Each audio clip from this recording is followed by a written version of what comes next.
Bihar board की कक्षा 12वीं यानी इंटरमीडिएट की परीक्षा आज यानी 1 तारीख से शुरू है। बिहार विद्यालय परीक्षा समिति ने इंटरमीडिएट परीक्षा के लिए दिशा निर्देश जारी कर दिए थे। जारी निर्देश के मुताबिक इस साल बिहार बोर्ड की परीक्षा में छात्र जूता मोजा पहनकर परीक्षा दे सकें। पिछले साल बिहार बोर्ड ने इंटर और मैट्रिक की परीक्षा में जूता मोजा पहनकर बोर्ड परीक्षा देने पर पाबंदी लगाई थी। सिर्फ चप्पल पहनकर आने वाले छात्रों को ही परीक्षा केंद्र पर प्रवेश दिया गया था। जो छात्र जूता मोजा पहनकर आए थे उन्हें जूता मोजा खोलकर परीक्षा देनी पड़ी थी। बिहार बोर्ड के सजीव नियम से पिछले साल खूब सुर्खियां बटोरी, वहीं बीएससीबी को भी लोगों ने भला बुरा कहा। हालांकि इस बार से छात्रों को राहत देते हुए परीक्षा केंद्र पर जूता मोजा पहनकर आने की अनुमति दे दी गई है। इंटर परीक्षा 2 शिफ्ट में आयोजित है। पहली पाली की परीक्षा सुबह 9:30 बजे से दोपहर 12:30 बजे तक चली। दूसरी पाली की परीक्षा दोपहर 2 बजे से शाम 5 बजे तक हुई। बिहार बोर्ड की ओर से जारी निर्देश के अनुसार छात्रों को 9 बजे तक दूसरी पाली के लिए दोपहर 1:30 बजे तक एंट्री दी जाएगी। लेट आने वाले स्टूडेंट को परीक्षा हॉल में एंट्री नहीं दी जाएगी, इसलिए सभी छात्र परीक्षा केंद्र पर अनिवार्य रूप से आधे घंटे पहले पहुंचे। अगर किसी स्टूडेंट का एडमिट कार्ड खो गया या घर पर छूट गया तो उपस्थिति पत्रक में स्कैन किए गए फोटो से उसकी पहचान कर परीक्षा में शामिल होने की प्रोविजनल परमिशन दी जाएगी।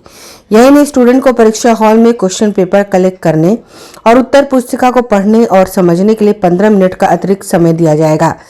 दिव्यांग स्टूडेंट जो लिखने में असमर्थ हैं उन्हें रिक्वेस्ट पर एक श्रुत लेखक उपलब्ध कराया जाएगा। दिव्यांग स्टूडेंट अपना डिक्टाफोन भी ला सकेंगे। ऐसे छात्र छात्राओं को बोर्ड परीक्षा 2024 के लिए आवंटित समय में 20 मिनट अतिरिक्त समय दिया जाएगा। 12वीं परीक्षा राज्य भर के 1523 परीक्षा केंद्रों पर आयोजित की गई। बिहार विद्यालय परीक्षा समिति के मुताबिक बिहार बोर्ड परीक्षा 2024 में 6,26,431 लड़कियां और 6,77,921 लड़के शामिल हैं। बोर्ड के अध्यक्ष ने कहा कि कदाचार मुक्त परीक्षा के लिए पूरी सतर्कता बरती जा रही है। पदाधिकारियों के साथ साथ सीसीटीवी कैमरे से भी नजर रखी जा रही है। से राज्य के 1523 परीक्षा केंद्रों में प्रारंभ होगी, जिसमें कुल 13,04,000 विद्यार्थी इस परीक्षा में सम्मिलित हो रहे हैं। पटना जिले में कुल 78 परीक्षा केंद्र बनाए गए हैं, जिसमें 77,012 विद्यार्थी इस परीक्षा में सम्मिलित हो रहे हैं। इस परीक्षा में सभी प्रकार की व्यवस्थाएं सभी जिला के जिला पदाधिकारियों द्वारा, पुलिस अधीक्षकों द्वारा, जिला शिक्षा पदाधिकारियों और अन्य सभी पदाधिकारियों और केंद्राधीक्षकों द्वारा पूर्ण की गई हैं और इस परीक्षा को पूरी तरह कदाचार रहित, स्वच्छ और निष्पक्ष माहौल में आयोजित कराने के लिए सभी पदाधिकारी और कर्मी कृत संकल्पित हैं।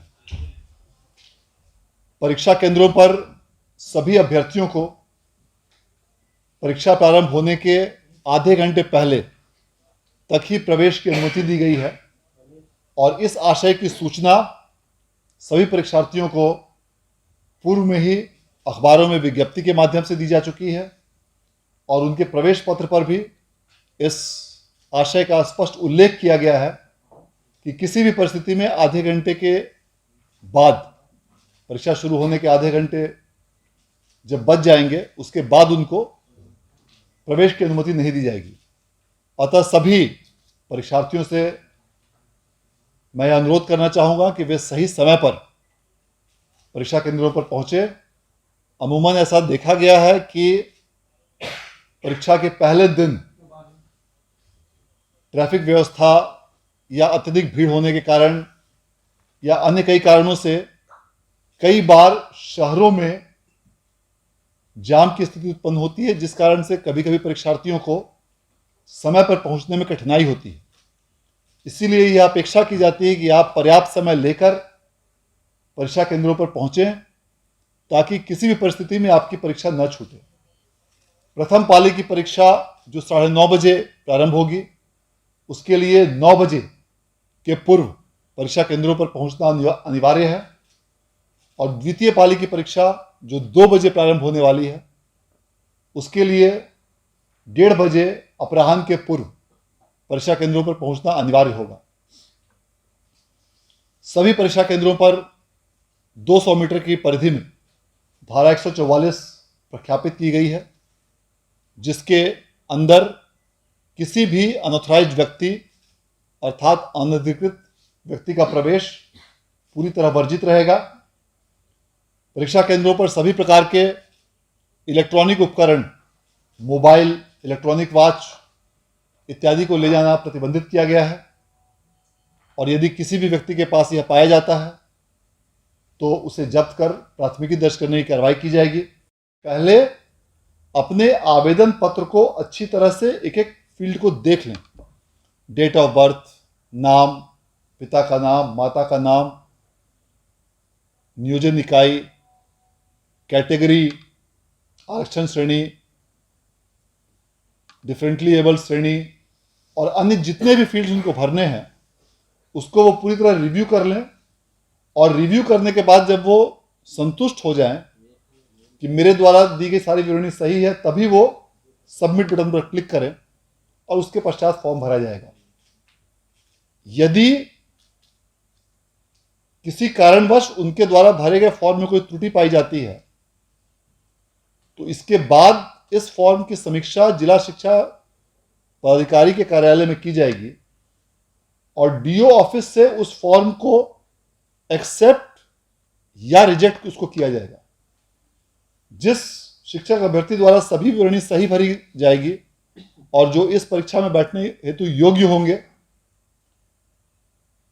उनका एप्लीकेशन डीओ कार्यालय द्वारा बिहार बोर्ड को फॉरवर्ड कर दिया जाएगा और तब उसका कैंडिडेचर अंतिम रूप से प्रमाणित माना जाएगा और उसके पश्चात उसे एडमिट कार्ड इशू किया जाएगा।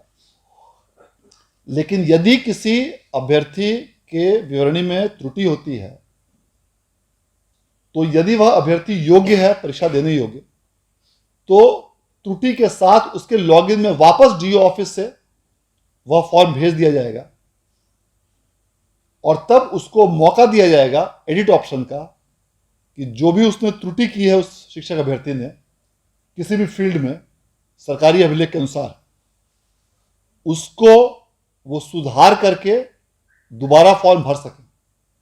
और इस प्रक्रिया में यदि किसी प्रकार की कठिनाई हो या कोई उसका रिकॉर्ड सरकारी अभिलेख में परिलक्षित ठीक से नहीं हो रहा हो या कोई अन्य समस्या हो तो वे जिला शिक्षा पदाधिकारी के कार्यालय में संपर्क कर सकते हैं उस समस्या के समाधान के लिए। और पुनः जब वो उस फील्ड को करेक्शंस करके दोबारा फॉर्म भेजेंगे तो पुनः डीओ ऑफिस द्वारा उसकी समीक्षा करके उसको एक्सेप्ट या रिजेक्ट किया जाएगा। और यह एडिट ऑप्शंस उन कैंडिडेट्स को ही दिया जाएगा जो परीक्षा में बैठने की सक्षमता रखते हैं। जो बिल्कुल ही किसी कारण से इस परीक्षा में बैठने की जिनकी सक्षमता नहीं है, वैसे फॉर्म्स को डीओ द्वारा सीधे तौर पर स्ट्रेट अवे रिजेक्ट कर दिया जाएगा। परीक्षा समाप्त होने के पश्चात 4 दिनों के अंदर एडमिट कार्ड को संबंधित शिक्षक अभ्यर्थी द्वारा, जिस पर कि अभ्यर्थी का, वीक्षक का इत्यादि का हस्ताक्षर होगा, उसको 4 दिनों के अंदर जाकर डीओ कार्यालय में पुनः समर्पित करना अनिवार्य होगा। और इसके पहले जब एडमिट कार्ड शिक्षक अभ्यर्थी को बिहार विद्यालय परीक्षा समिति द्वारा निर्गत किया जाएगा, उस समय एडमिट कार्ड को डाउनलोड करने के उपरांत उस पर जिला शिक्षा पदाधिकारी के कार्यालय में जाकर वहां संबंधित डीपीओ का हस्ताक्षर उस एडमिट कार्ड पर प्राप्त करना होगा और उसके उपरांत ही वह प्रवेश पत्र मान्य होगा परीक्षा में सम्मिलित होने के लिए। अगर आपने अभी तक हमारे चैनल को सब्सक्राइब नहीं किया है तो हमारे चैनल को जल्द से जल्द सब्सक्राइब करें, लाइक करें, शेयर करें। अगर आप भी अपने दुकान, प्रतिष्ठान, school, college, coaching centre, restaurant, cafe का विज्ञापन देना चाहते हैं, वो भी किफायती दर पर, तो आंखें न्यूज 24 लेकर आया है आपके लिए एक सुनहरा मौका। आंखें न्यूज 24 न्यूज पोर्टल की दुनिया में बिहार का सबसे उभरता हुआ चैनल, जहां बिहार झारखंड से जुड़े तमाम बड़ी खबरें देखने को मिलती है। तो देर किस बात की, आज भी जुड़े आंखें न्यूज 24 के साथ संपर्क करें हमारे व्हाट्सएप नंबर 8935876430 पर। क्या आप पत्रकारिता के क्षेत्र में अपना कैरियर बनाना चाहते हैं? तो आज ही Royal Ashoka Institute of Mass Communication and Journalism में अपनी जगह सुनिश्चित करें। आर्यभट्ट ज्ञान विश्वविद्यालय पटना से मान्यता प्राप्त 100% प्लेसमेंट के साथ royal Ashoka Institute of Mass Communication and journalism नामांकन जारी है। हमारा पता है DS/16 गायत्री मंदिर के समीप कंकड़ बाग पटना 8,20,000। आप हमें संपर्क भी कर सकते हैं। हमारा मोबाइल नंबर है 9955456126।